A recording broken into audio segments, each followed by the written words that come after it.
Hi everyone and welcome back to my garden. This month I don't have a huge amount to report as I was busy doing other life things, like we got a dog, which is exciting, but I do have some updates to share, so I'll do that now. The first thing was at the start of the month I planted out my green beans into the ground, and when I was doing that I had a visitor in the form of a blackbird, and it was like being Snow White in a fairy tale for a moment, just watching it foraging around the garden. And the fairy tale continued when I was pruning the Achillea shrub. The blackbird was just sitting on top of the wall watching me the whole time while I did it, and it was just really, really cool. I really enjoy these kind of random moments of interaction with nature.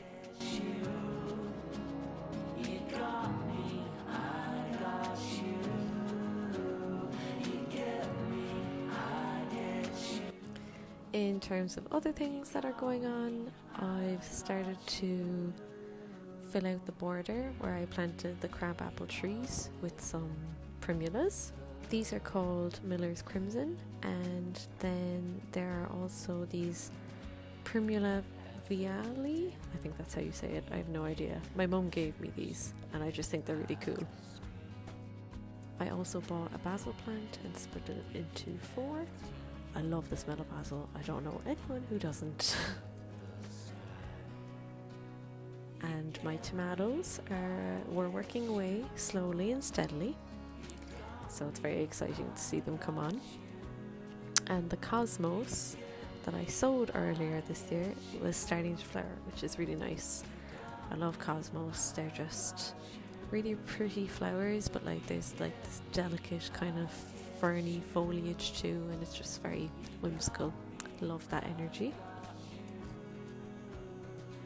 And then also these flowers started to bloom. They're called Canterbury bells, and my mum gave these to me actually last year. I had no idea what they would look like though, and I just think they're so cool looking. I love the shape of the flower. They look like little mouths in a choir kind of singing. It's just really cute and fun. I really, really like them. I think I'll plant more if I get the chance to.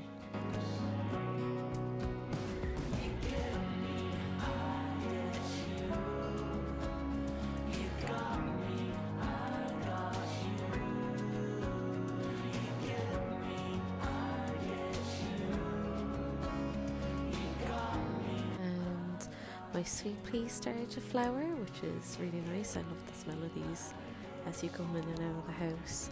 I don't know if I mentioned this before, but earlier this year my jasmine plant started to lose all the colour from its leaves, and I didn't realise it, but we had a really hot dry period and I clearly wasn't watering it enough, so I've been making like a real concerted effort to do it now, and I've fed it, and luckily it's recovered, but like it didn't really flower that well this year as a result. There's only a few at the top, so hopefully we'll get a better display next year.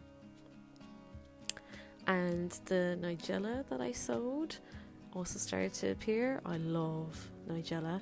I've also sown more seeds this month too, so hopefully we'll get some more.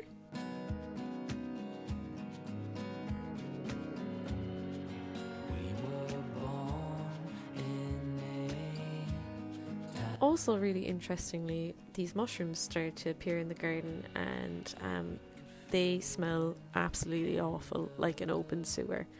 And after a bit of researching online, I found out that they are called Stinkhorn mushrooms, and the black top has this liquid substance that smells really bad and attracts insects to them. So we had loads of them in the garden, so it stank for ages, but they were really cool to observe.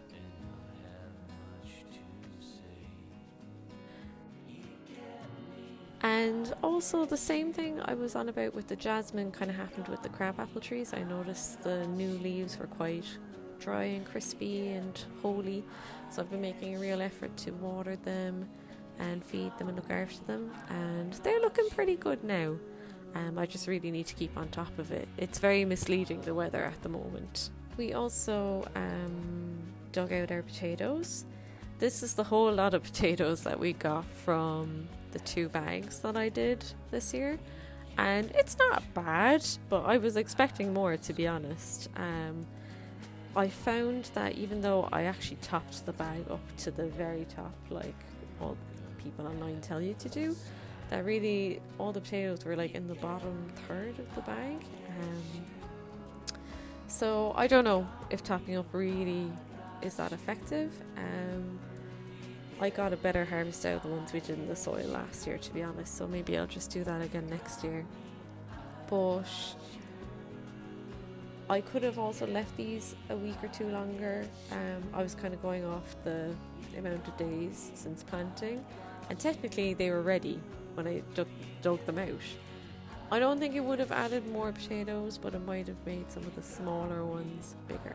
So that's my learnings from the experience. I would be interested to hear if anyone else did the same thing and what the results were for them.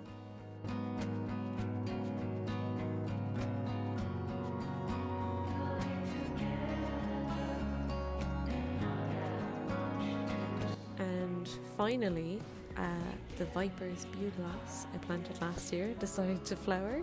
It's absolutely huge, to be honest. It's kind of flopping all over the place, but I love the flowers. I love the contrast of the blue and the pink. So this is the garden on, I think, the longest day of the year, the summer solstice, and it's looking pretty good, I have to say. And this is our doggy that we got. His name is Monty, and he's a rescue dog. So he's just been settling in over the past couple of weeks and kind of coming out of his shell and showing his character. He's a good-hearted boy. The tomato plants are absolutely thriving. I'm so impressed with how well they are doing. Like, they look like huge. I'm just really hoping all of these ripen now. I've been watching some videos about pruning tomatoes and how to get the best crop out of them, so hopefully what I've learned is relevant and will be applied well here.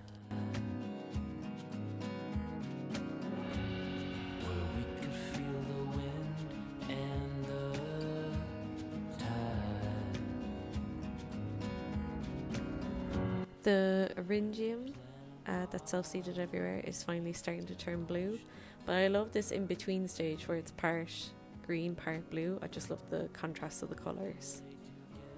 I mean, look at this Canterbury bells. Isn't it just stunning? Like, it's just so in your face and I love it. It's so cool. And the other variety of Cosmos started to bud, which was exciting. I am so surprised about these Achillea. They are the most neglected plants in the garden, and they really haven't done well in the past couple of years, but this year they're absolutely thriving and I don't understand why.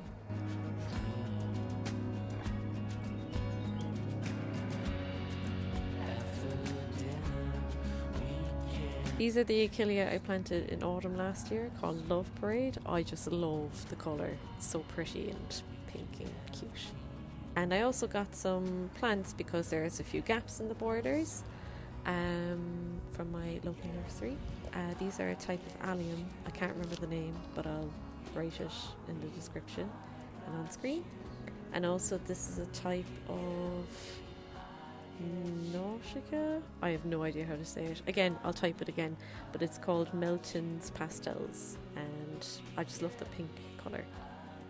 And I finally got to harvest some of my beetroot and have it. It was actually really nice, and of all the vegetables, it's really not that hard to grow, so I would definitely recommend this variety. I'm going to type it on the screen for you to try. It does well in pots.